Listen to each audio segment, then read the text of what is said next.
Thank you very much. Good afternoon, ladies and gentlemen. May I first say thank you profoundly to the organisers of the Festivalfilosofia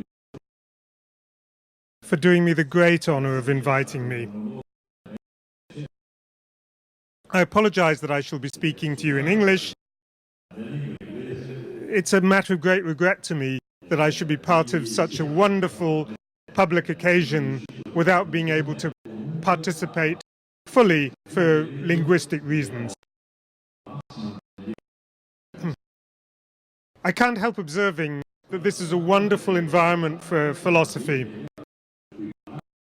The most ancient philosophers philosophized in the open air, but they did so in the normal case in the shade of trees. But I regret that we haven't this available to you this afternoon.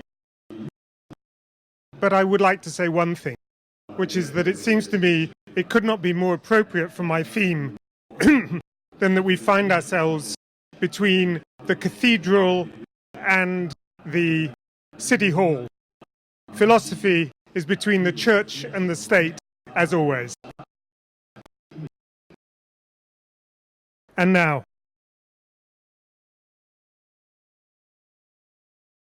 the Battle of Culloden is not much remembered nowadays, although it was a brutal, bloody slaughter.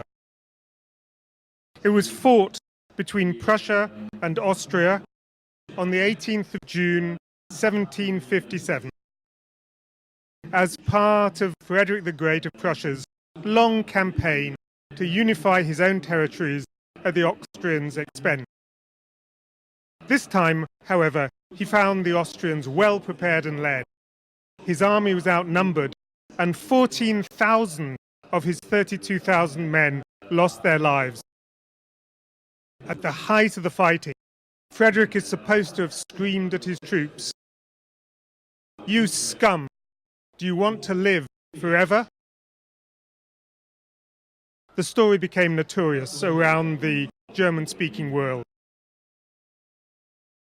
Many years later, Goethe said he was reminded of it when he read the first German translation of Lucretius's famous Epicurean poem, De Rerum Natura.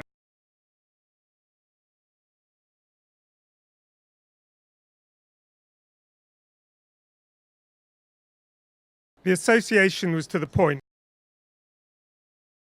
Frederick was an avowed Epicurean. As an absolute monarch, he could afford to be open about his lack of religious faith. He even wrote a poem in French, in imitation of the third book of Lucretius, whose subject was the vain terrors of death and the fear of an afterlife. No doubt, Frederick was an aggressive, ruthless militarist. But if he was a tyrant, then he was a tyrant of a particularly modern kind, one who claimed to be pursuing the common good as the first servant of the state. For enlightened materialists like Frederick, the idea of the immortal soul was no more than superstition. Without it, there was no reason to give human beings any special status in the universe. As Jeremy Bentham said, "Call them machines, so whether they are but happy ones, I should not care." Now, 250 years later, the fear of God handing down rewards and punishments in the next world has shrunk drastically. And Frederick's angry accusation points us towards a more modern dilemma. Once human beings lose their fear of death, what becomes of the value of human life? If all there is to human beings is the series of experiences, pleasurable or painful, that they go through, then, seen from an objective standpoint, one stream of experiences is no different from any other. So, if it's necessary to eliminate one or many streams of experience, in order to bring more, longer, less painful ones into existence, well, why not? On the other hand, from the inside, what do individuals have except this set of pleasures and pains? Who but a monster could blame them for hanging on to it with all the strength that they can? In short, while materialism encourages that characteristically modern form of political collectivism in which sacrifices that bring about the greater good are taken to be morally imperative, at the same time, it leads to a world of individuals who have a sense of their own absolute uniqueness and importance, if only to themselves. The attempt to find a standpoint that can integrate this radical individualism with the claims of the common good is the great underlying ethical and political problem of modern life. And it's this, of course, that brings us to the idea of rights as claims held by all human beings just in virtue of being human.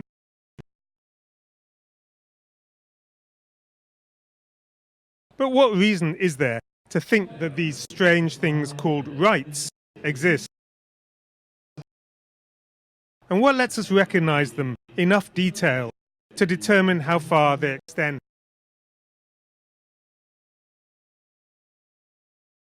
If we turn back to the 18th century, the authors of the American Declaration of Independence made it clear where they thought rights come from. They came from God. Men are endowed by their Creator with certain unalienable rights, a view that the American founders took over more or less directly from John Locke. At about the same time in Germany, Immanuel Kant was equally emphatic. The rights of man, he writes, are God's most sacred institution. So is the idea of rights as prior to law dependent on religious commitments? Jeremy Bentham certainly thought so. Right, the substantive right, is the child of law. From real laws come real rights. But from imaginary laws, from laws of nature, fancied and invented by poets, rhetoricians and dealers in moral and intellectual poisons, Bentham means, no doubt, Christianity and its priests, come imaginary rights, a bastard brood of monsters, corgans and chimeras dire.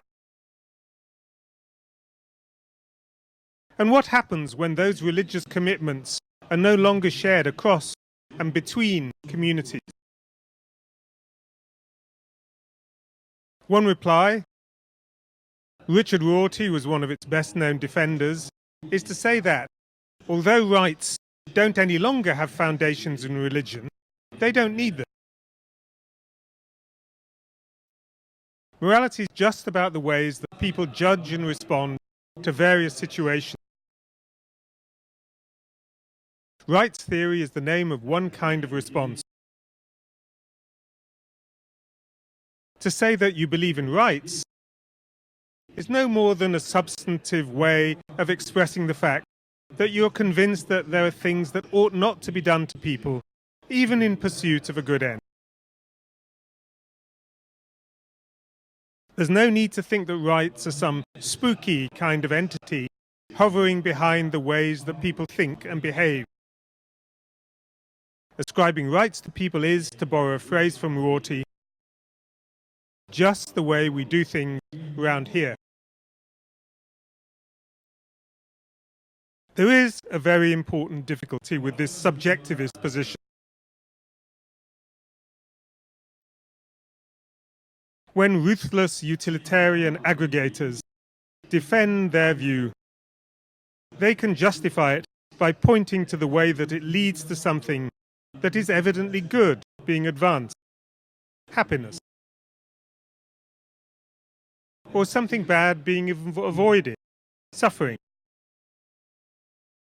It means that there's an immediate, intuitively plausible response when utilitarians are asked what kind of values underpin their moral theory. Yet what justification can someone who rejects that view give?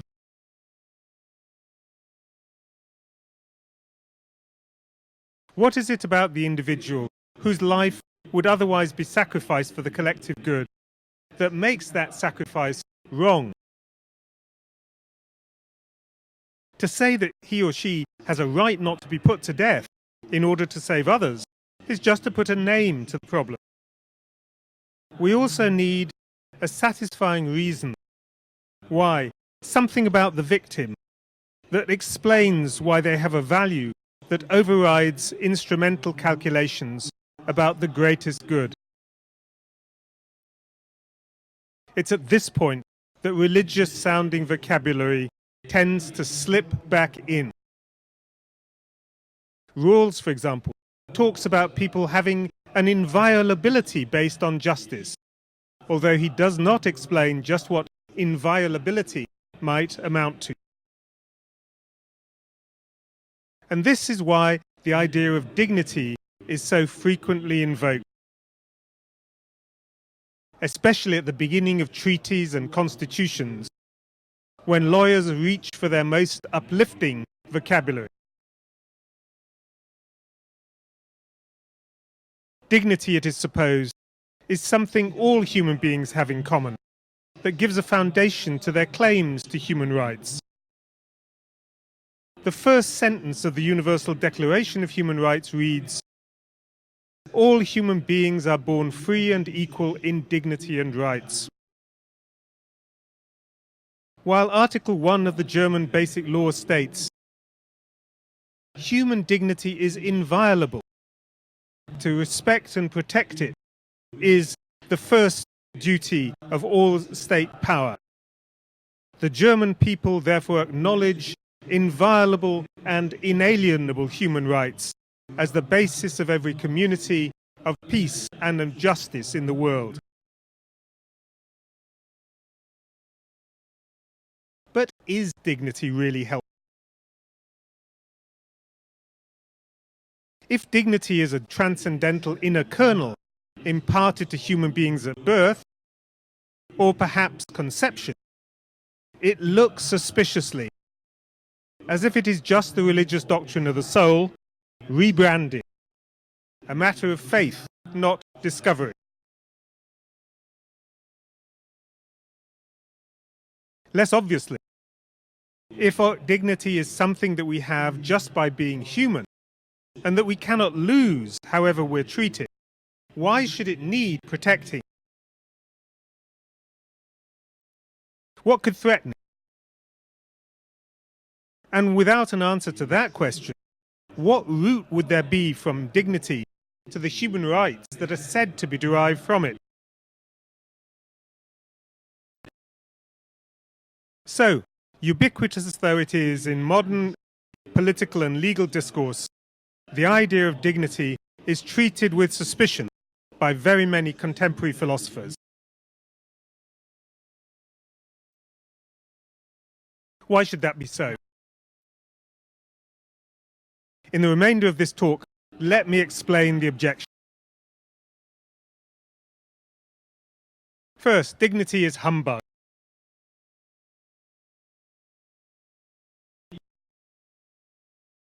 Schopenhauer put the idea with characteristic vigor. That expression, dignity of man, once uttered by Kant, afterward became the shibboleth of all the perplexed and empty-headed moralists who conceal behind that imposing expression their lack of any real basis of morals, or at any rate of one that had any meaning.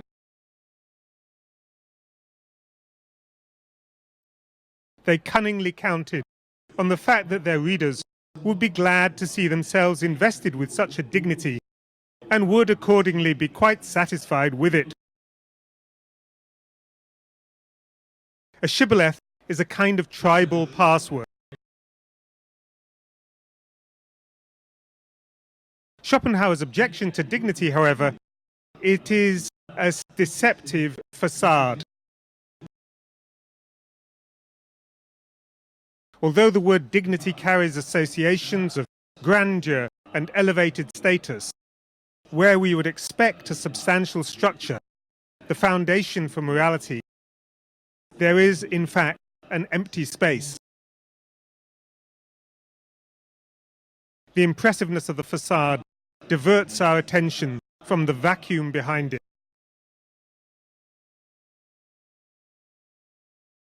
Yet, even if dignity is a Potemkin village of vain pretension, is it a good idea to expose it? The idea that illusions are essential to the political order runs through the Western tradition of political thought from Plato. According to Bacon, for example, even beneficent innovation in politics is to be distrusted, because it unsettles what is established. These things resting on authority, consent, fame and opinion, not on demonstration. But is this so? One description I used above for dignity was facade. A significant metaphor, as it turns out. The idea that facades are false fronts, bogus and misleading, does not seem even to have entered speech before the beginning of the 20th century. But the coming of architectural modernism, Adolf Loos's famous House Without Eyebrows on the Michaelerplatz in Vienna, and his slogan, "Ornament is crime," changed that.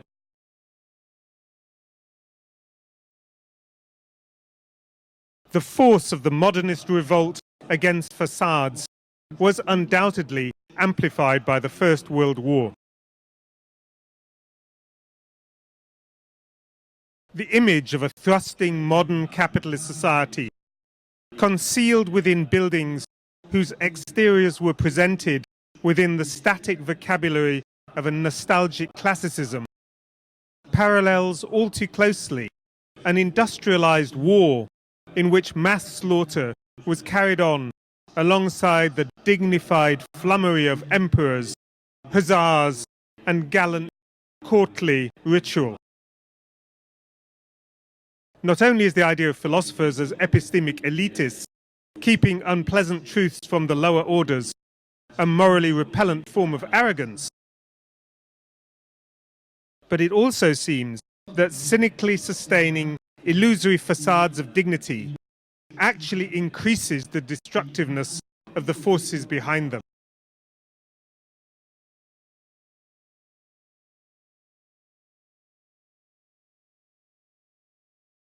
Second, when everybody's somebody, nobody's anybody.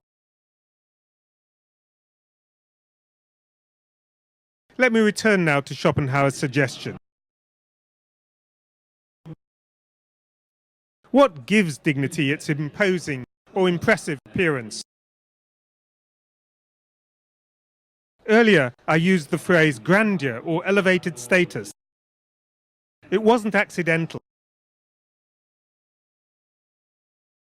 If we look at the history of the word dignity, we notice that many of the words that are now translated into English, at least, as dignity, were associated with rank and majesty, royal or divine. Now, one might argue that if dignity is a matter of rank, then the attribution of dignity to human beings should not be measured by whether there's anything corresponding to it. It is a self-enacted status claim.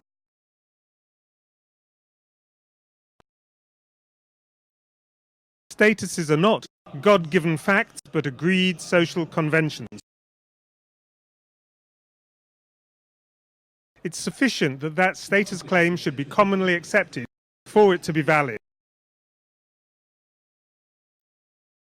Dignity does not need to denote anything. But if there is nothing to dignity but conventional status, what significance can it still have to attribute to all human beings just in virtue of being human, a status that was originally reserved only for a privileged portion of them?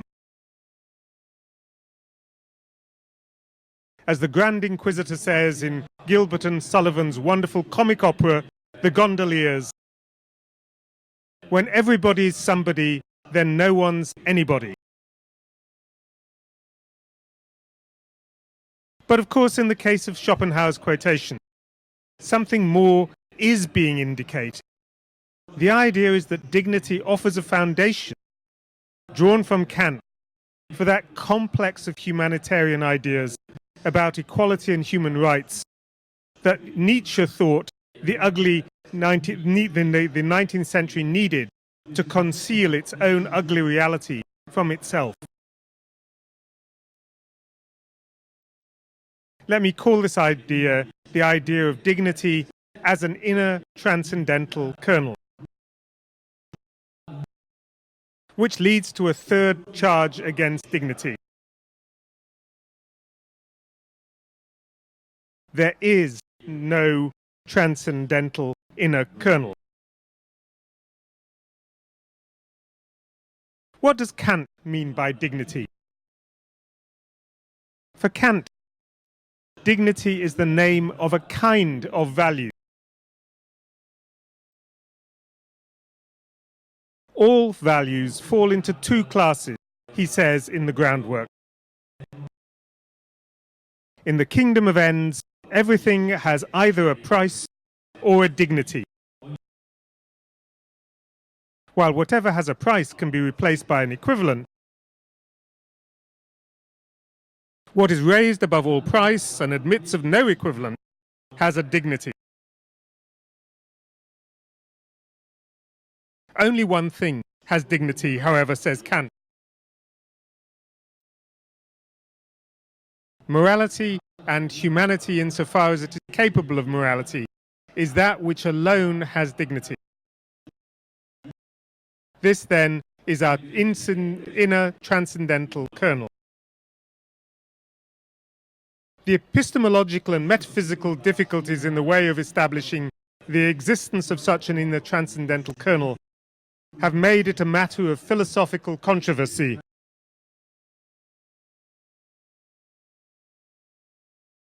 Yes, a British understatement. Here I want to ignore those difficulties, to note just one thing.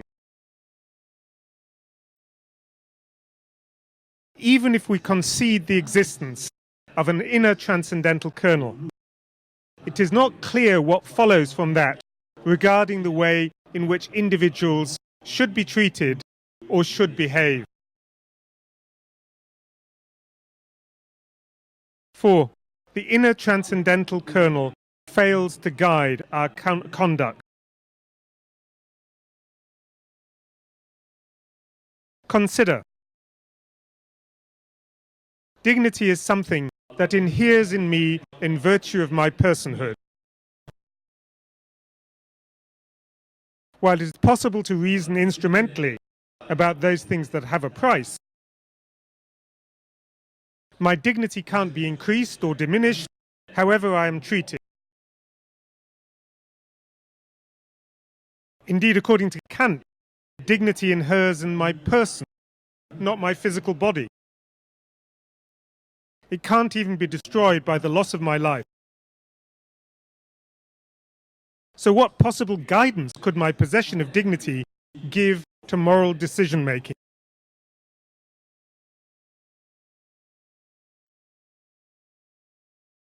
Given all the difficulties and controversies surrounding Kant's moral philosophy, it is surprising that dignity should have become so prominent in modern law and political discourse. In the light of this, one might suspect that what is behind dignity is not just Kantian philosophy. Which brings me to a further objection.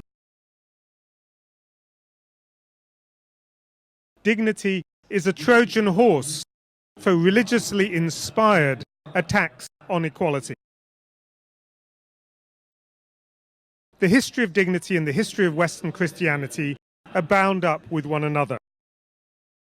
Which is not surprising, of course, given how far the history of Western social thought has been effectively that of Christianity. Certainly, three of the most important strands of meaning for dignity: dignity as elevated social status, dignity as a status pertaining to human beings as such, and dignity as a form of speech and bearing that is dignified, can be found already in Cicero. But after that, it's pretty much Christianity all the way to the 18th century. One effect of the Christian heritage has been to cast doubt on the status conception of dignity. Sometimes in the form of the claim that dignity, worldly status, is of no value, and sometimes the idea that there's another, truer, unworldly dignity distinct from worldly status. Stretching back to Aquinas, then, is a view of dignity as intrinsic value, such that anything that is capable of having an intrinsic value has dignity.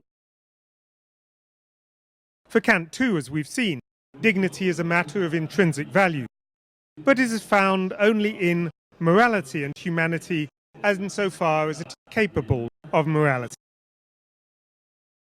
For Aquinas and his successors, however, dignity and human dignity are not coextensive. Many other kinds of being, including indeed abstract entities like thought or social relationships, are capable of having dignity.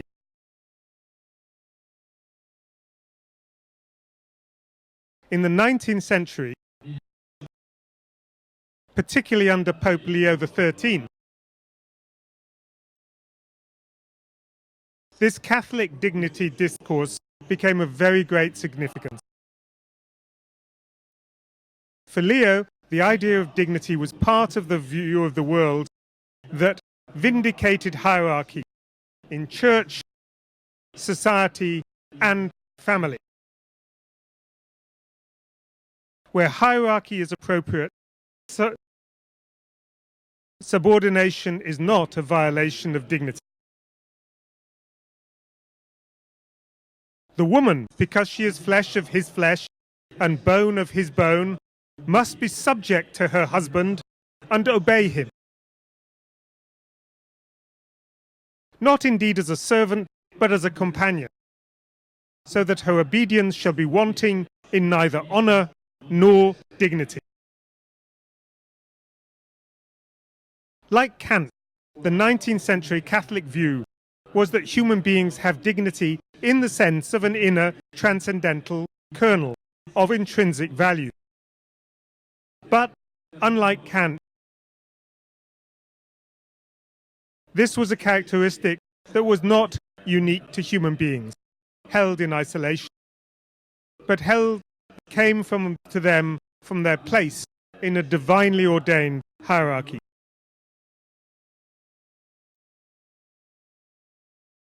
As in the case of Kant, however, the question arises, what are the ethical consequences of something being a bearer or embodiment of dignity? The difference is that the answer for Catholics must come from the internal truths of natural law and the teachings of revealed religion that are consonant with it.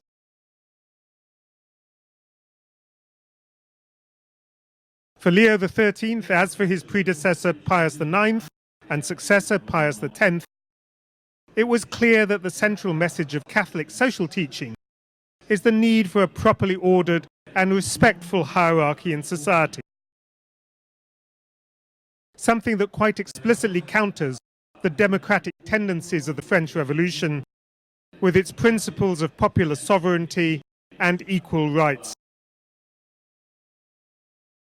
It's in this context that we encounter dignity in the Catholic thought of that time. Yet, for whatever reasons, by the end of the Second World War, the immutable truths of natural law turned out to be far less hostile to doctrines of social equality and rights than they had been thought to be in the previous century.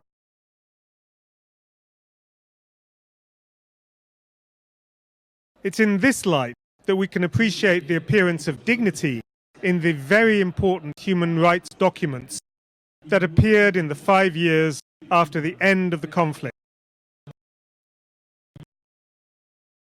I'm thinking in particular of the Universal Declaration of Human Rights of 1948 and the Grundgesetz of the Federal Republic of Germany 1949, both of which have dignity in the most prominent position possible and connect it explicitly with rights, and, in the case of the Universal Declaration, equality. Of course, I must also mention the Constitution of the Italian Republic from that time.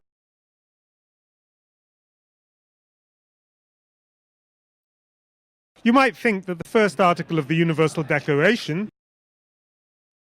all human beings are born free and equal in dignity and rights, confirms the suspicion that talk of dignity is vacuous.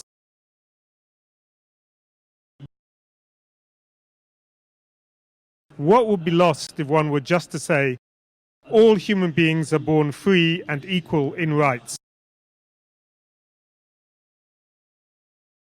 But the German case, human dignity is inviolable. To respect and protect it is the duty of all state power. The German people therefore acknowledge inviolable and inalienable human rights as the basis of every community, of peace and of justice in the world, is more challenging. It requires two things.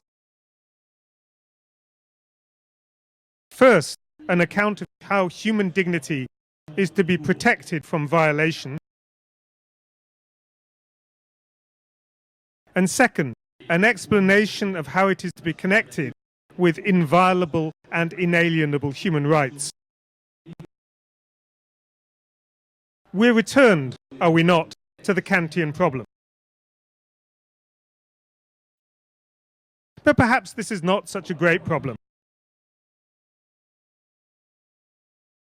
After all, as I have suggested, the end of the Second World War saw an agreement between liberal democratic humanism and the Catholic Church on the basic doctrines of social equality and rights. If the inclusion of dignity alongside rights in the Universal Declaration adds little content, at least it serves to give expression to that very significant coming together.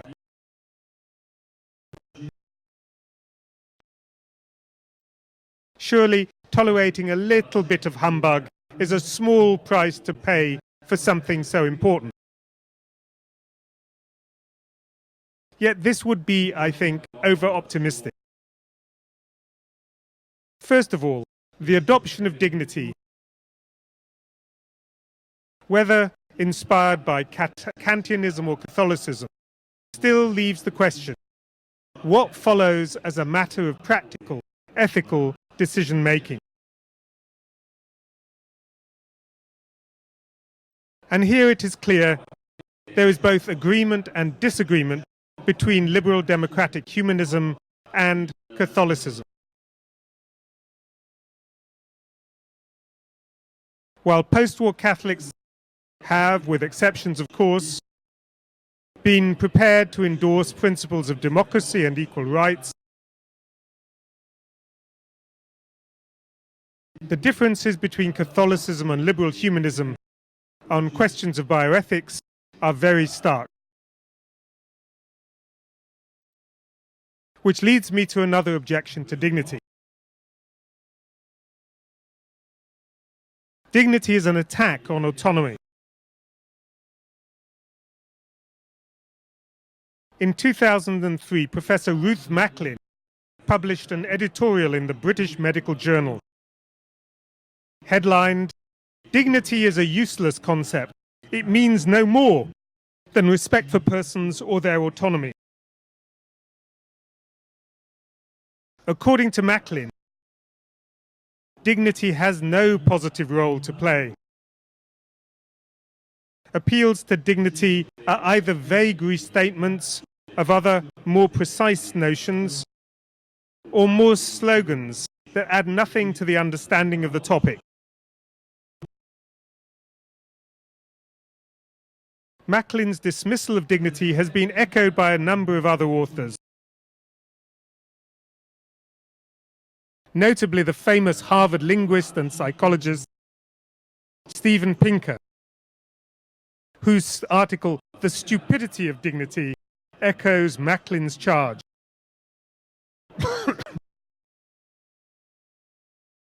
For Pinker, autonomy, understood as informed consent, is all that bioethics needs. On this view, dignity is redundant,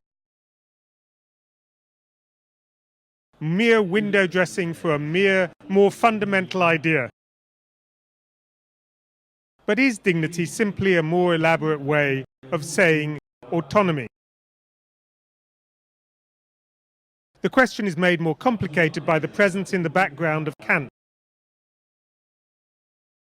On the one hand, Kant makes a clear and explicit connection between dignity and autonomy. Autonomy is the ground of the dignity of human nature. Yet he, just as clearly, prohibits a whole range of actions to which human beings may plausibly give informed consent. Most obviously, suicide. The explanation, of course, is that what Kant on the one hand and Macklin and Pinker on the other mean by autonomy is quite different. On the most obvious interpretation, autonomy means that the self is sovereign. It is, in that sense, a law unto itself. And this idea that to be autonomous means essentially to be able to do as one chooses is at the heart of the modern idea of autonomy. That is, however, far from being Kant's idea. The Kantian self-given law that governs human beings is law only because it's purged of any association with the arbitrary choice of individuals. It's the choice, if choice it is at all, of our inner noumenal selves. Hence suicide, the failure to develop our capacities, and sexual activity outside marriage are all violations of duties to ourselves for Kant.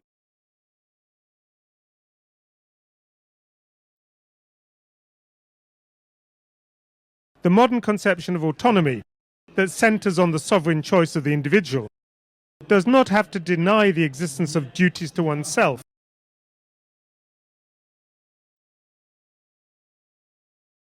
But what it certainly denies is the right of the state to override individuals' choices in the name of such duties.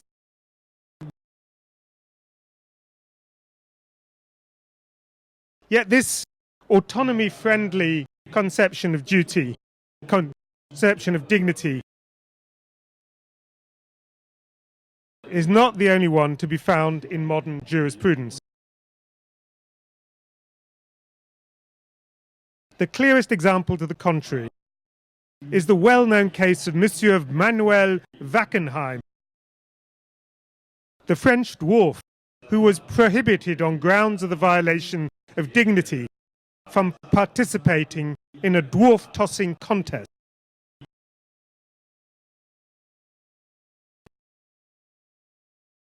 I do not have time to retrace the details of Monsieur Wackenheim's path from administrative court to Conseil d'État to the Human Rights Committee of the United Nations. But I note two things. First, that dignity was invoked to override Monsieur Wackenheim's vigorously asserted choice.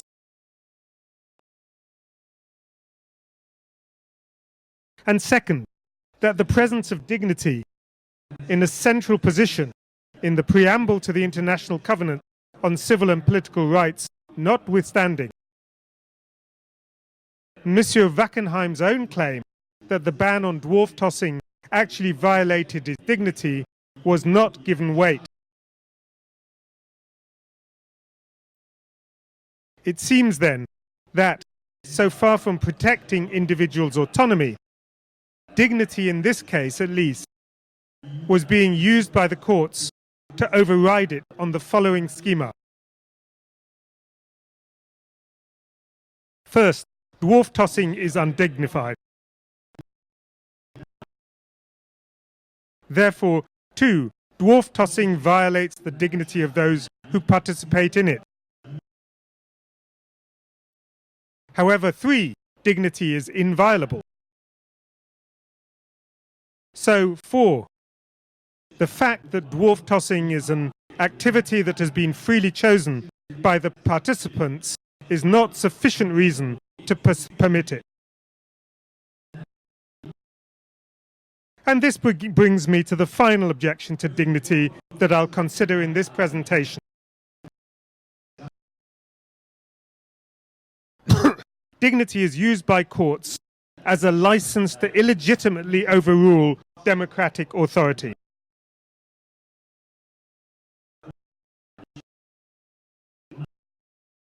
Democratic countries with courts that practice the judicial review of legislation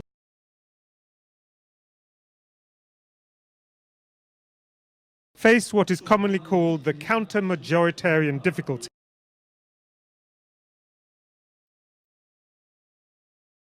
By what right do they override decisions that can claim legitimacy by deriving from the decision of a popularly elected legislature?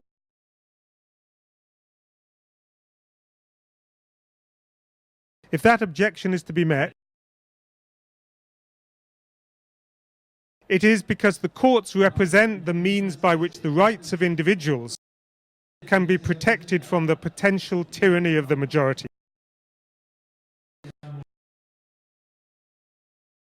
Now, if dignity is an inner transcendental kernel of human value, is indeed the magic bean out of which has sprung all of the rich foliage of human rights, as the Grundgesetz and the International Covenant on Civil and Political Rights assert, then it can be used to justify intervention by courts to override the legislature.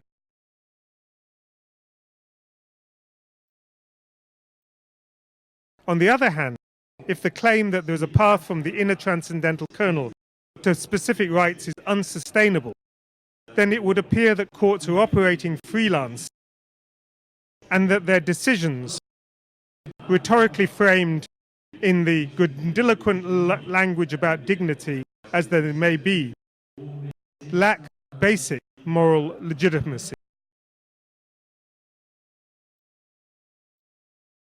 Looking at the practice of courts that have used dignity to override democratic authority or individual choice does not eliminate these suspicions.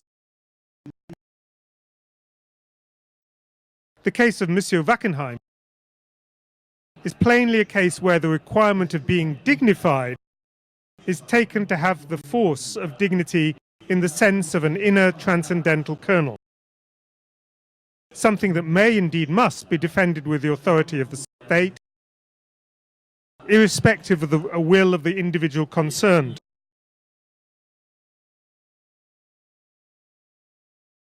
Similarly, the notion of dignity has been invoked by the German Constitutional Court in 2 decisions on abortion, that clearly contradict the will of the legislature. Vetoing legislative proposals for the limited legalization of abortion in both 1975 and 1993.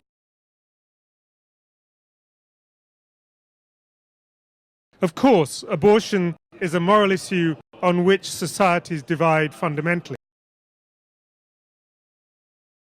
Yet in 2005, over 60% of Germans agreed with the proposition: if a woman does not want children, she should be able to have an abortion.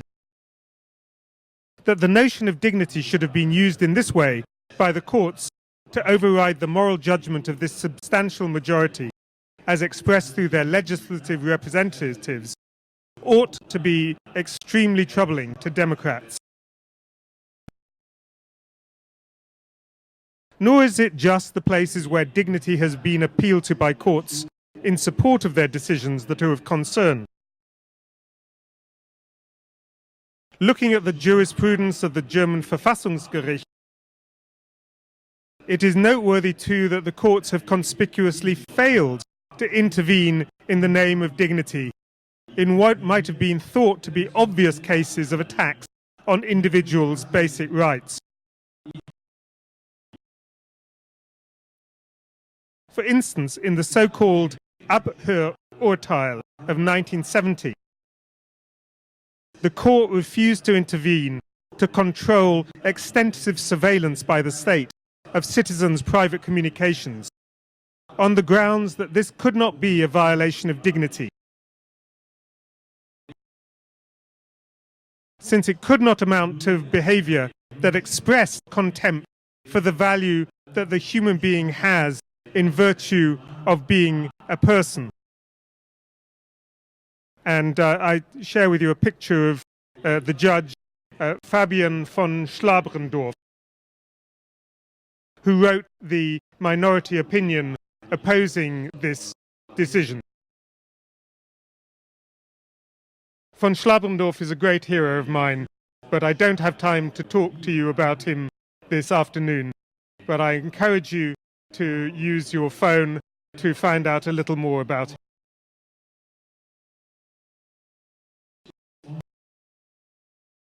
I'll just say that if someone had the right to talk about dignity, it was Mr. von Schlabrendorf.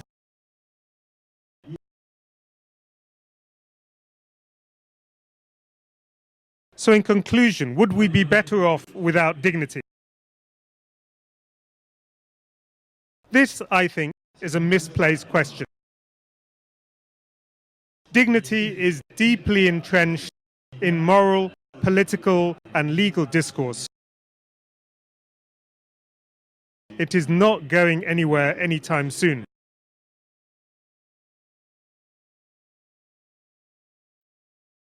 What it does lack, however, is a single, well-defined core of meaning. And that ambiguity leaves it open to exploitation. In my view, there are four main, distinct, conceptually divisible strands. First, there is the idea of dignity as rank or status. An idea that can be complicated by the idea that dignity is a status that all human beings share. But then what does that amount to? Or that worldly status is not the same as real status, status seen from the point of view of religious faith. Second, there is the idea of dignity as an inner transcendental kernel that allegedly founds, generates, and justifies the rich diversity of human rights. Third, there is the idea of dignity as the quality of action or bearing that goes with being dignified.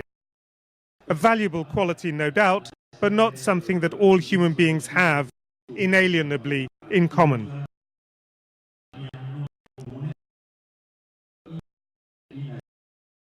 And fourth, there is the idea that human beings should be treated with dignity.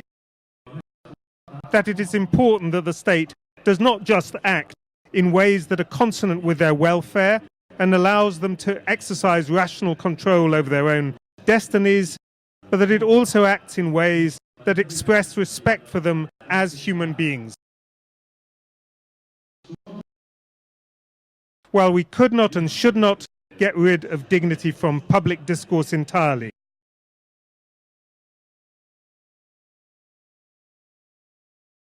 we should try to hold those who invoke dignity to account.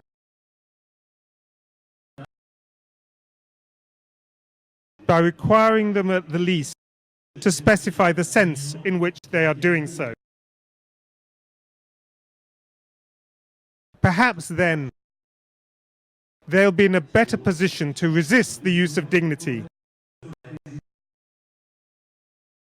as a cloak behind which interested parties seek to impose moral prescriptions that lack the legitimacy of a popular mandate. Thank you very much. Grazie a lei.